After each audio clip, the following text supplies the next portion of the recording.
Hello, my name is Harry Graham and I'm going to talk through the Intrusion Contour Plot workflow tool in Oasys 20.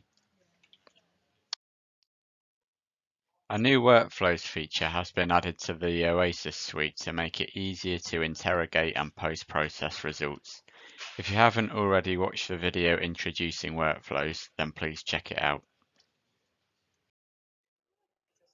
The Intrusion Contour Plot tool is a quick and simple way of plotting displacements relative to predefined reference coordinates. It is most commonly used to check the extent to which footwell or dashboard parts have been intruded into a vehicle cockpit during a front crash simulation. To set up the tool, open Primer and read in a model. Click on Workflows in the Tools menu and then Intrusion Contour Plot. Intrusion parts are the parts that want to be used in the intrusion plot. The specified parts will be unblanked and D3 plots by default, and the camera set up based on these parts. Press the Select Part button here and select the parts you want, or you can type them in the text box or copy and paste into a text box like I've done. Reference nodes are used to create a coordinate system and for setting up the camera in D3 plot. These nodes create the shift to form system. Again, I've added these before the video.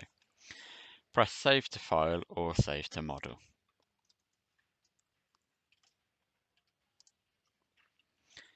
Once you've saved the input, it is ready for use in the post-processor D3 plot. As soon as your LS-DYNA results are ready, read the model into D3 plot.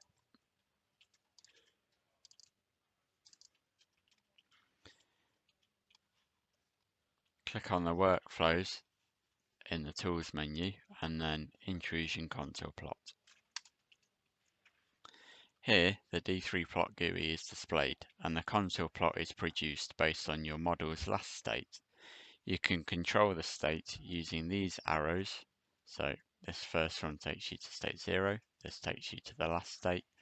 This is back one, this is forwards one. You can also use the text box.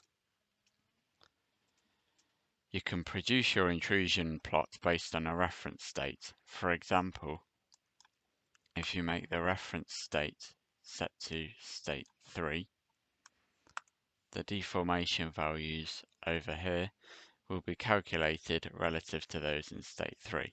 If we turn this off, they will change and be calculated relative to default. Currently, when you change state, it resets the view based on the reference node selected. You can switch this off by clicking Keep View Updated. You can then turn it back on again, and next time you change state, it reverts back to default view. So here, let's just move it around and then change state, and it doesn't move. If we check Keep View Updated, change the state, and it resets back to default. This tool also works with multiple models.